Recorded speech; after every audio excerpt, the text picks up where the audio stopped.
नमस्कार दोस्तों, welcome to RRB math की 94। दोस्तों, अगर आप यूपी पुलिस की तैयारी कर रहे हैं तो आपके लिए यह वीडियो बहुत ही महत्वपूर्ण होगी। दोस्तों, मैं इस वीडियो में जो भी क्वेश्चन लिया हूँ सभी यूपी पुलिस के प्रीवियस ईयर के क्वेश्चन हैं। तो यहाँ पे दोस्तों वीडियो को शुरू से लास्ट तक देखिएगा। अगर वीडियो अच्छा लगे तो वीडियो को लाइक शेयर जरूर कर दीजिएगा। तो चलिए पहला क्वेश्चन देखते हैं। क्वेश्चन क्या पूछा गया था? तो क्वेश्चन पूछा गया था कि 50% और 40% की क्रमिक छूट कितनी एकल छूट के बराबर है। तो जब इस टाइप का क्वेश्चन आए तो हम यहाँ पे ए बी फार्मूला लगाएंगे। फार्मूला क्या होता है? यहाँ पे होता है ए प्लस बी माइनस ए इंटू बी और अपन यहाँ पे 100 होता है। तो इसी फार्मूले पे इस क्वेश्चन को सॉल्व करेंगे।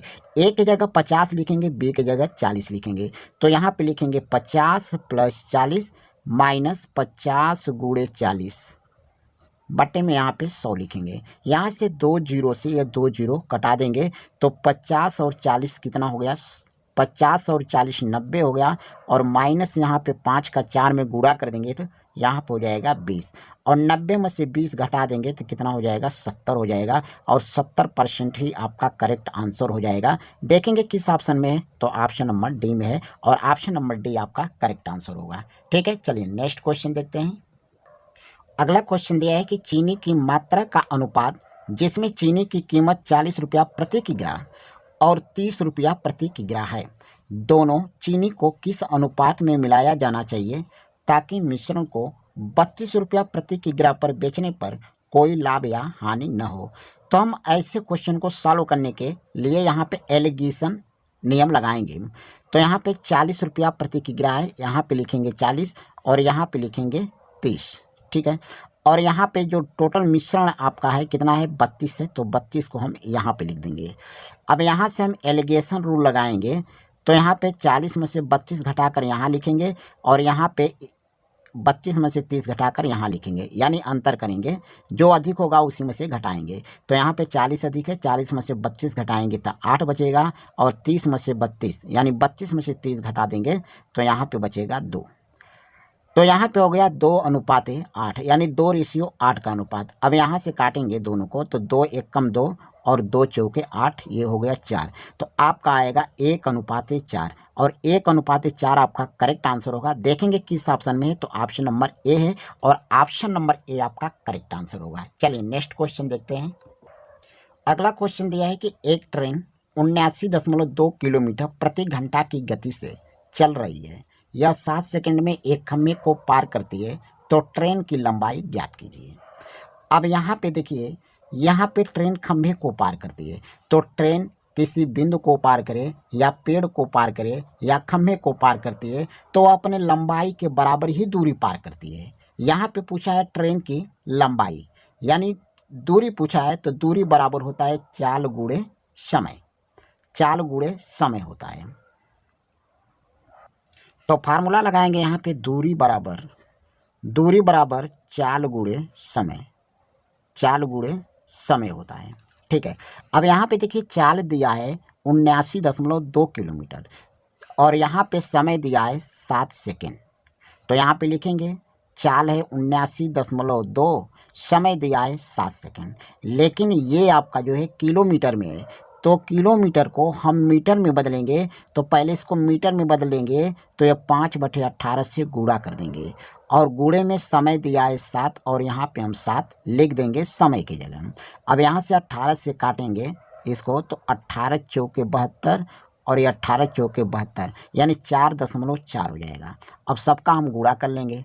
अब गुणा करेंगे इसका इसमें तो यहाँ पे हो जाएगा 5 चौके 20 यानी कितना होगा? 22.0 और गुणे में 7 बचा, 7 का गुणा कर देंगे 22 का तो हो जाएगा 154 यानी 154 मीटर आपका करेक्ट आंसर होगा। देखेंगे किस ऑप्शन में है, तो ऑप्शन नंबर डी में है।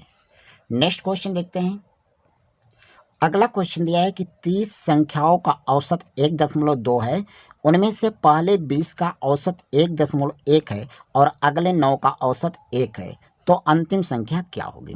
यहाँ पे देखिए 30 संख्याओं का औसत दिया है 1.2, तो यहाँ पे हम लिख लेंगे 30 गुणे 1.2। इसके बाद उनमें से पहले 20 का औसत 1.1, तो पहले 20 का औसत दिया है 1.1, तो यहाँ पे 20 गुणे 1.1 कर लेंगे। इसके बाद और अगले 9 का औसत दिया है 1, तो प्लस यहाँ पे 9 गुणे 1 करेंगे और यहाँ पे हम माइनस कर देंगे। अब 30 का गुणा इसमें करेंगे तो 12 का 12 तिहाई 36, 12 तिहाई 36 हो जाएगा और यहाँ पे केवल 36 हो जाएगा, यहाँ पे दशमलव लग जाएगा माइनस। 20 का गुणा यहाँ पे करेंगे तो यहाँ पे हो जाएगा 220, यहाँ पे दशमलव लग गया और यहाँ पे हो गया 9, तो ये हो जाएगा 36 माइनस दशमलव के बाद 0, इसको छोड़ देंगे। ये 22 और 9 जोड़ लेंगे तो 22 9 हो गया 31 और 36 में से 31 घटा देंगे तो कितना हो गया 5, तब 5 आपका करेक्ट आंसर होगा। देखेंगे किस ऑप्शन में है, तो ऑप्शन नंबर ए में है और ऑप्शन नंबर ए ही आपका करेक्ट आंसर होगा। चलिए नेक्स्ट क्वेश्चन देखेंगे। नेक्स्ट क्वेश्चन पूछा गया था 39 व्यक्ति प्रतिदिन 10 घंटे काम करके 12 दिनों में एक सुरंग की मरम्मत कर सकते हैं, तो 30 व्यक्ति प्रतिदिन 6 घंटे कार्य करके कार्य को कितने दिनों में पूरा करेंगे। तो यहाँ पे 39 व्यक्ति 10 घंटे प्रतिदिन काम करते हैं, कितना 12 दिनों में, तो हम इसको लिखेंगे 39 गुणे 10 गुणे 12 बराबर कर लेंगे। और यहाँ पे दिया है 30 व्यक्ति प्रतिदिन 6 घंटे कार्य करके कितने दिनों में पूरा करते हैं, तो यहाँ पे 30 व्यक्ति 6 घंटे मान लीजिए x दिन में पूरा करते हैं, तो 30 गुणे 6 गुणे x लिखेंगे। अब यहाँ से देखेंगे x बराबर क्या लिखेंगे, तो 39 गुणे 10, 39 गुणे 10 गुणे 12 और ये 30 गुणे 6 यहाँ पे लिख देंगे। तो यहाँ से काटेंगे तो 1 0 से 1 0 कटा, 3 से काटेंगे तो 3 एक कम 3 और 3 तरीके 9 यानी 13 हो गया। 6 से काट देंगे 12 को तो 2 बार में कटेगा, 13 का 2 में गुणा कर देंगे हो जाएगा 26, तो 26 दिन में काम करेंगे, यही आपका करेक्ट आंसर होगा। देखेंगे किस ऑप्शन में है, तो ऑप्शन नंबर सी में है। ठीक है, चलिए नेक्स्ट क्वेश्चन देखते हैं। नेक्स्ट क्वेश्चन दिया है 0.7, 0.35, 1.05 का मौसा यानी एचसीएफ ज्ञात कीजिए। तो इसका एचसीएफ ज्ञात करना है, ये क्वेश्चन आपका दिया गया था। तो इसको क्या करेंगे, 0.07 है, 0.7 है तो हम इसको क्या लिखेंगे 7/10 लिख सकते हैं और इसको लिख सकते हैं 35/100, क्योंकि यहाँ पे 2 अंक के बाद दशमलव है तो नीचे 2 0 बचेगा।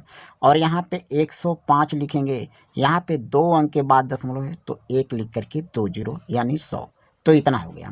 अब इसका एचसीएफ जब निकालेंगे तो एचसीएफ निकालने के लिए क्या करते हैं, 7 से देखेंगे क्या यह पूरा संख्या कट जाता है, तो यही मौसो होगा। तो 7 से काटेंगे 35 भी कट जाएगा, 105 भी कट जाएगा, तो 7 क्या हो जाएगा मौसो हो जाएगा यानी एचसीएफ हो जाएगा। और देखिए 10 से काटेंगे तो यहाँ पे 100 कट जाएगा, तो 10 आपका जो है नीचे मौसो हो जाएगा। अब यहाँ से देखेंगे क्या कर देंगे, 7 में 10 का भाग लगा देंगे, 7 का 10 में भाग लगा देंगे तो ये हो जाएगा 0.7 यानी 0.7 आपका करेक्ट आंसर होगा। देखेंगे किस ऑप्शन में है, तो ऑप्शन नंबर सी में है और ऑप्शन नंबर सी आपका करेक्ट आंसर होगा। ठीक है, चलिए नेक्स्ट क्वेश्चन देखते हैं। तो अगला क्वेश्चन दिया है 300 वस्तुओं का विक्रय मूल्य 500 वस्तुओं के क्रय मूल्य के बराबर है, तो हानि या लाभ प्रतिशत ज्ञात कीजिए।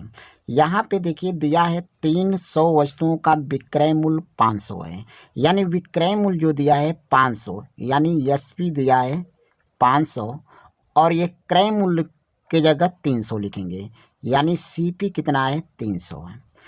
अब बताइए 500 रुपया की यहाँ पे देखेंगे 500 में बेचा, किसी वस्तु को 500 में यहाँ पे बेचा और 300 में खरीदा, यानी 300 में खरीद कर 500 में बेचा, तो यहाँ पे हमको क्या होगा लाभ हो जाएगा यानी प्रॉफिट होगा। तो प्रॉफिट कितना का होगा, तो 200 का प्रॉफिट होगा। 500 में 300 घटा देंगे तो 200 का क्या हो गया लाभ हो गया। अब लाभ परसेंट बराबर हमको निकालना है, जब लाभ होगा तो लाभ परसेंट निकालेंगे, हानि होगा तो हानि परसेंट निकालेंगे। हमको निकालना है लाभ यानी लाभ परसेंट यानी प्रॉफिट परसेंट बराबर क्या होता है लाभ गुणे 100 लाभ गुणे 100 बटे में सीपी यानी क्रय मूल्य। तो लाभ हुआ है 200 का, ये 200 ऊपर होगा, बटे में सीपी कितना है तब 300 है, यानी क्रय मूल्य 300 गुणे में 100 कर देंगे। यह 2 जीरो से 2 जीरो कट कर देंगे और 3 से 200 में भाग कर देंगे, तो 3 छक्के 18 और 3 छक्के 18। यहाँ पे बचा 66 सही 2/3%। 66 सही 2/3% आपका करेक्ट आंसर होगा। देखेंगे किस ऑप्शन में है, तो ऑप्शन नंबर डी में है और ऑप्शन नंबर डी आपका करेक्ट आंसर होगा। तो ये थे दोस्तों आज के हमारे 7 सवाल। बताइए वीडियो कैसा लगा। अगर वीडियो अच्छा लगा तो वीडियो को लाइक शेयर कर दीजिए और चैनल पर नए हो तो चैनल को सब्सक्राइब करके बेल आइकन को प्रेस कर दीजिए। धन्यवाद।